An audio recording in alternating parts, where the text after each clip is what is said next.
Okay, so we're recording now. Thanks a lot, Kara. I would have totally forgotten. This would have been a waste for a lot of people.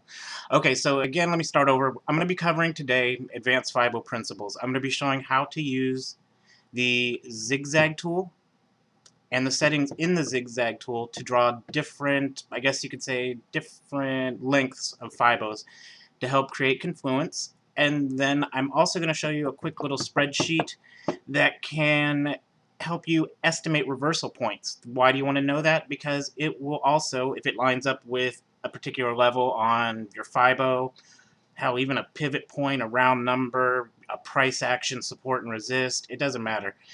It can help identify and give you more confluence to take a trade. I think most of y'all here are familiar with the way I trade.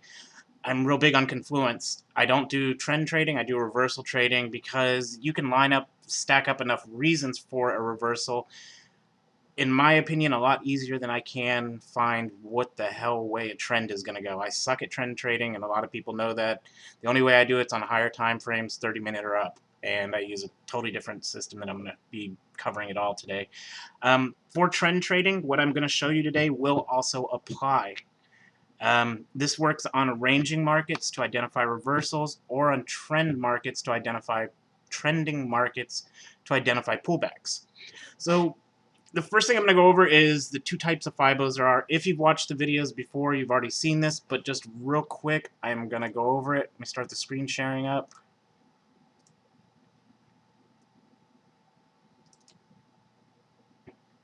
It's starting up right now.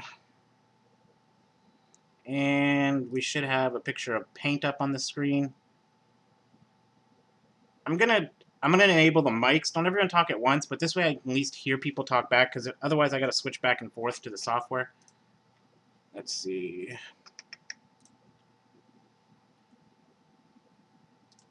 All attendees are muted and may unmute themselves by pressing *6.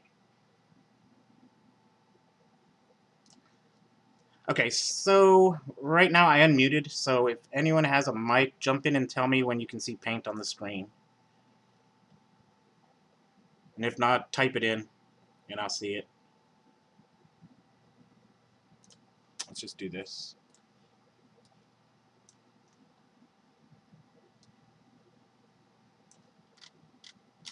Okay, cool. So what I'm going to show first is the two different type of Fibos. The first one I'm going to show is called a single-sided Fibo, or a V Fibo. No, it doesn't. It's kind of stupid, but who cares? We'll get through it. So basically, what I'm going to show is the two types of Fibos. One is a V-shaped Fibo or a single-sided Fibo. It's basically, I only use it for 61.8, 100, and 161. It's not really, in my opinion, a true Fibo. The one that I'm going to show after that is a true Fibo with a retrace in it, and it's what we're going to be using to determine reversals. It's basically what you really want to focus on, because they are higher probability when you have the retrace in the Fibo. If you don't, single-sided is okay, but basically it's good for the, like I said, the 61.8, the 100, and the 161 levels, but that's really about it. So let's get into it real quick. Let me get a pencil up. Let's make it kind of bigger. And okay, so a single-sided Fibo is just basically when, that's not it. Durr. A single-sided Fibo, try that again, is when price comes down and then price moves up, and that's it. It's nothing fancy. Again, your key levels here are 61.8, which is about here, 100, which is about here, and 161, which is about here. I tend to avoid taking trades on single-sided Fibos because they definitely are not as reliable. Now, just so you know, and I'm showing these so that when we're using the zigzag tool, or when you're using the zigzag tool, hopefully, that you can avoid those, or say, you know, that's not a real reliable trade. Now, the type of Fibos you want to concentrate on are when price moves up, and then price moves, stupid cursor. Nah, fuck it. Okay, so price moves down, and then we get a price movement up. Now, the key to these Fibos, they are valid only when, and let's see, let's label it real quick. A,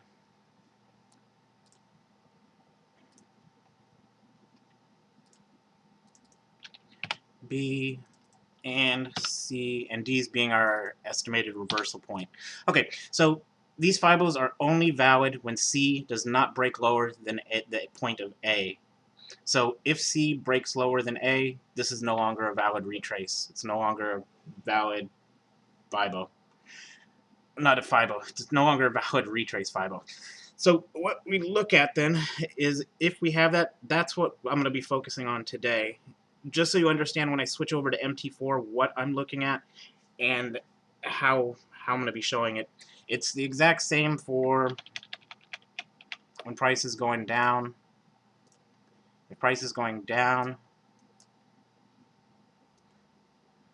and I hate paint, and then price comes up like this, and then if price came down like this, this is not a valid Fibo. Here's A, B, C went above A, so it's no longer valid. Right here was our breaking point to make it a valid Fibo. Went above it, not valid.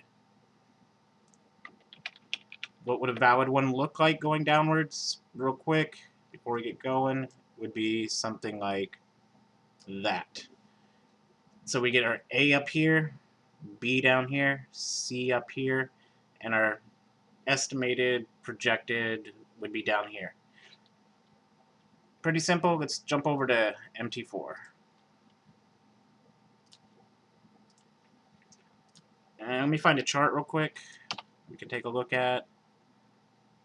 And I'll make it nice and clear, plain, empty. And that's ugly. This one looks good, so let me switch off everything. Okay, so this is what you'd normally be. Let me get rid of the indicators. This is what you're normally gonna blank chart it, whatever. And let me kill that. I just opened an order. I'm gonna do that since this is a live account.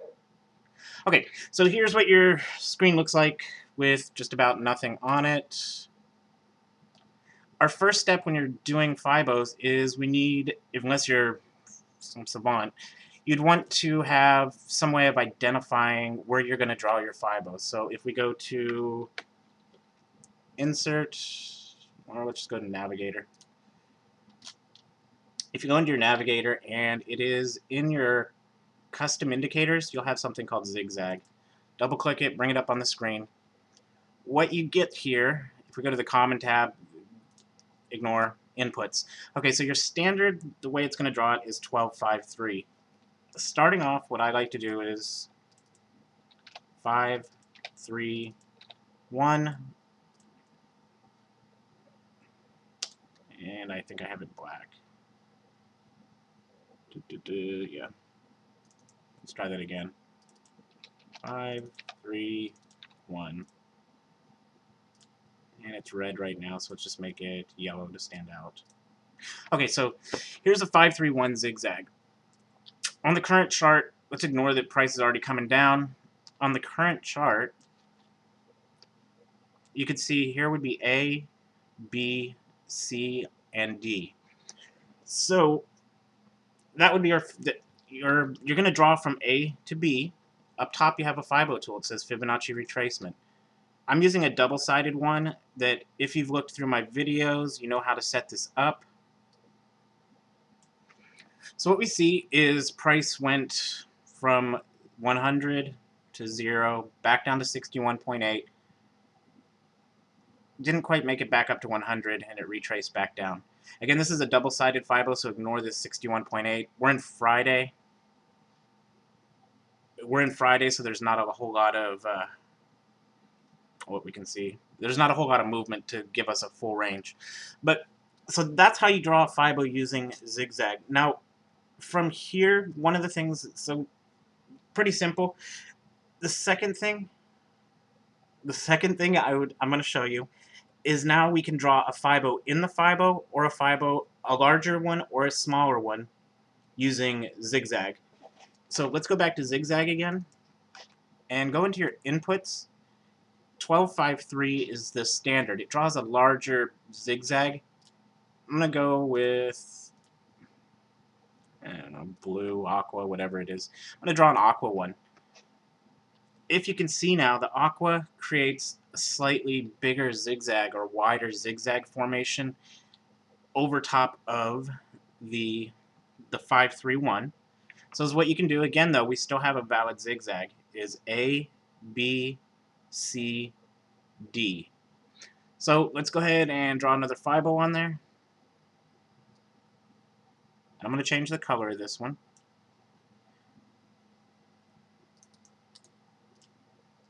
This one just happens to line up very well because it's almost the same. But if you look now we have a Fibo based off of 1253 settings and 531 settings. This one has very good confluence on it because it's almost the exact same movement. Sometimes it will, sometimes it won't. Sometimes your 61.8 is going to line up to your 161.8. But the idea here is to use the Fibos to create some confluence on your charts. You can also throw in pivot points, round numbers, support and resist lines. It doesn't matter. The idea here is to help you create some confluence to basically make that trade stand out a little bit more and say, well, hell, I got a very good reversal right there. Last thing we can do, and this is the third one. This gets a little bit messy, but again, over time you start realizing, well, you'll just see the bigger one there and say, well, there it is. It's good practice to start using all three of the ways I'm going to show you. It might make your charts look a little bit messy, or it might not. It depends. I mean, really, but use the 3 different colors. Let's go to the third one, zigzag. One more time. This time we're going to drop it down to 3, 2, and 2. Some people do 3, 2, 1, 3, 1, 1. I like 3, 2, 2. And for colors, let's go with, man, some funky pink, I guess. Doesn't give us anything really different, but same thing. If we would have drawn it, it would have given us the same Fibo that's in aqua currently. But by plotting 3 different Fibos, depending on the chart, it can line up and show you different support and resist levels. It can give you a nice amount of confluence to work with. So again, you're just going to use the zigzag tool. Your settings, the largest is 1253, which will pop up by default. Your second zigzag setting is 531, which gives you, that's the not most reliable, but it gives you, on a 5-minute chart, it kind of gives you, I'd say, the most accurate zigzags of what's going on with price. The last one I use is 322. Again, I don't do 311 because it picks up way too many little patterns, and for me, you can give it a try if you want, but it's more of an aggressive strategy, and as you know, the more aggressive you get with something and with trading, the less likely it is to be correct. 531 is your bread and butter setting. So, I hope that covers Fibos. I'm going to show you next what I use in conjunction with Fibos. Ugh, I can't talk. I'm going to show you on the next chart that I bring up what I use with Fibos, and this is going to be the Excel spreadsheet that I gave you to also confirm my Fibos. Sometimes that Excel spreadsheet I gave you, sometimes it's going to be spot on, and sometimes it's going to be off the mark. But we're looking for those times when it is spot on and we get confluence, because that's going to help you to jump into a trade. I took a gold trade earlier today that was a spike, but I had confluence because of that calculation, a pivot point, and the Fibos pointing it out. So it was a spike, yes, but I still jumped into it. Because a lot of people in my room wonder why sometimes I'll trade a spike. Because I got enough confluence on the damn thing, I think it's going to bounce. That's why. So, let me see if there's any questions. None. Are there any questions on Fibos or anything before I move on to the next part? And I'm going to show you that Excel spreadsheet.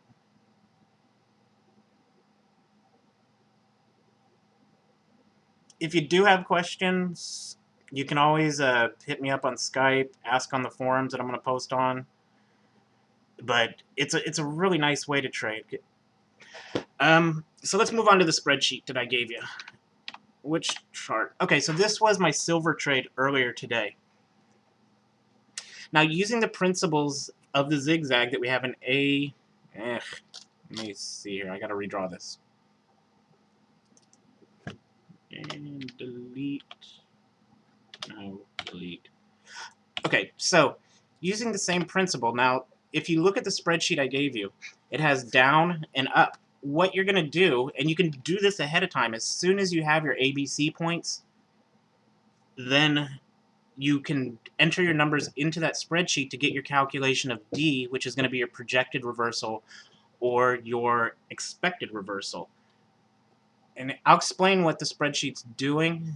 So it's nothing magical, nothing at all. Just so no one thinks that I'm hogging or whatever, stealing, this principle was from a series that Ken Chow wrote. He does a great series on, it's called, I think, superstructure trading. It gets pretty advanced, so if you're new to Fibos, play with him for a little bit, and his course is freaking expensive. That's one thing I will say. But it was really worth it for my time. But let's go for this. So the way that spreadsheet works, and here is A, here's point B. Ugh.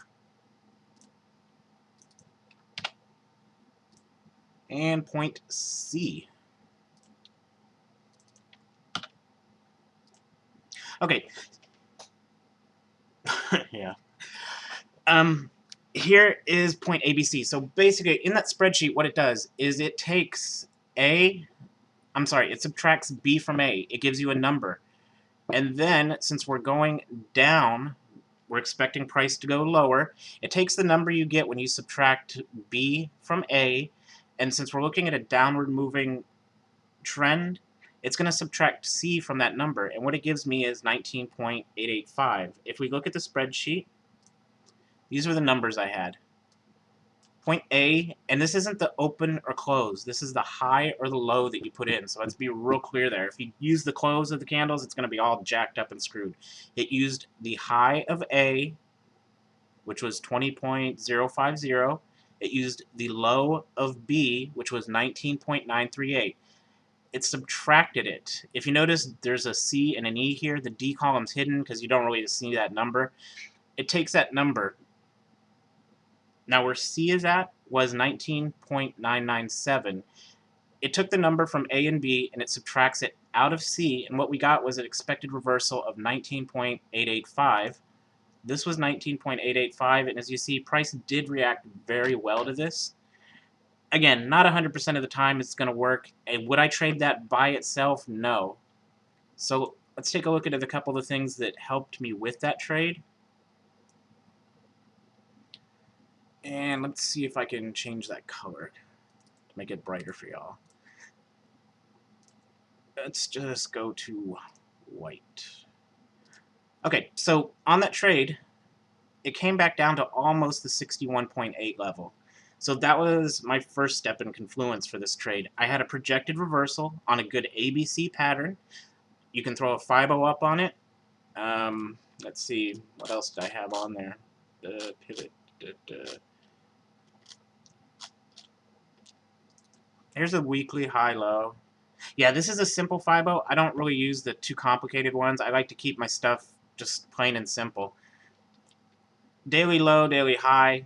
It wasn't anywhere close to it, so I had nothing to do with it. Let's try pivots, see what we get. It broke a pivot level, which was the daily pivot level, through it. I mean, I'm not going to show everything up on here that I use to figure it out. You can do it yourself. The other reason, if you look at it, back here, I had a good support and resist level too. So just using simple indicators, you can create a high level of confluence for a trade that even, look at that spike. Even though that was a big spike, I had one hell of a reason to jump into the trade. So basically that's it. The spreadsheet's kind of fun to use. Again, don't, what do you want to call it? Give me a second, I'll go back to it. I'm just using a zigzag pattern to identify the waves. I mean, you can call them whatever you want to call them. It's just a simple zigzag. A, B, as long as C does not go higher than A, we have a valid setup to jump to that spreadsheet and enter the numbers into the spreadsheet. If you get in the habit of doing it, you're able to put these little projected reversals on there. Now, what I do to remind myself where the projected reversal is I go into my tools, and it has left price label, right price label.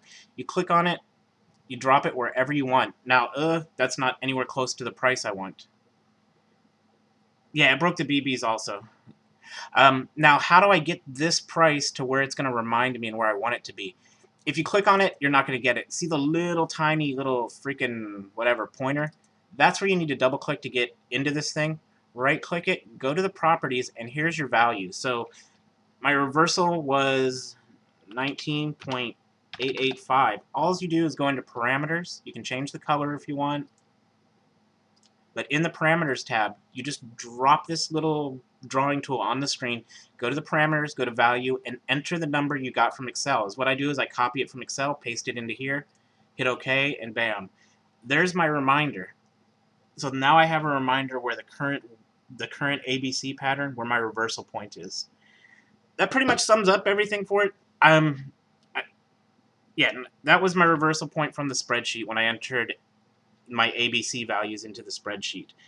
If you start paying attention to the ABCs on it, you can enter them into the thing. I mean, if you look from C, I had 5, 10, 15, 20, 25, 30, 35, 40. I had 45 minutes to sit and wait. Sure. Up top in your drawing tools, it says arrows. You have thumbs up, thumbs down. There's something called left price label and right price label. Whichever you want to use, you just click on it. Now, if you notice, it's a little arrow with a cursor. You just click anywhere on the screen. Then you look for the little tail, double click the tail, right click, go to arrow properties, and then in parameters, here's what I would do. I would just go here. That's the formula. But anyway, you just copy it and paste it. Yeah, it's under drawing tool. So let's say if my reversal was, I don't know, 21.125, and where did that put it? I put it off the screen somewhere, I think. Anyway, but you get the idea. You put the number in that comes out of that calculation, and it'll post a little box on here. If you need to move the box, make sure you double-click the little tail, and you can drag it to anywhere you want on the screen. But if you drag it, you have to go back in and re-edit the price again. So you'd have to right-click, go to arrow properties, and do 19.885. So anytime you move it manually, you got to go back in and edit it because it will. I mean, if you notice, watch as I move it, price does move. So on a 3-digit one, it's not too hard to nail it in. You're not looking to get it exact. I mean, if you just want to drag it and, okay, so 881, there's about it. That pretty much sums it up. I did record this, so if you have any questions, let me know now.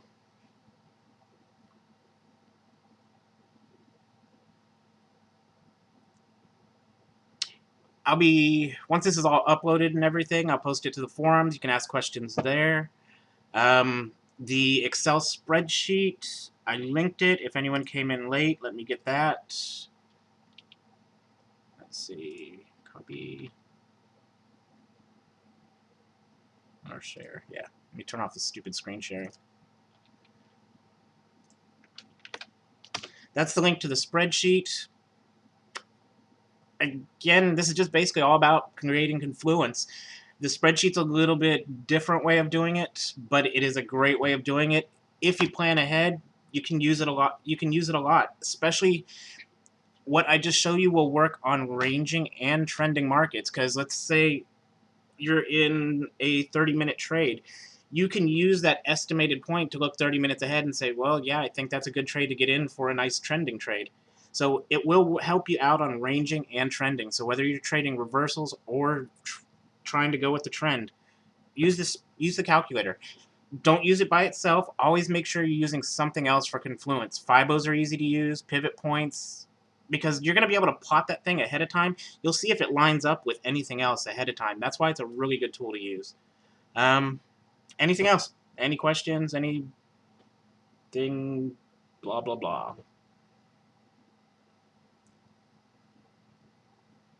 I'm taking it. Nope. Okay, so again, I'll post this up on the forums. If you have questions, hit me up there. Hit me up on Skype. Do whatever you need to get a hold of me. And have a good day, everyone. My weekend is about to start. Your line is now muted.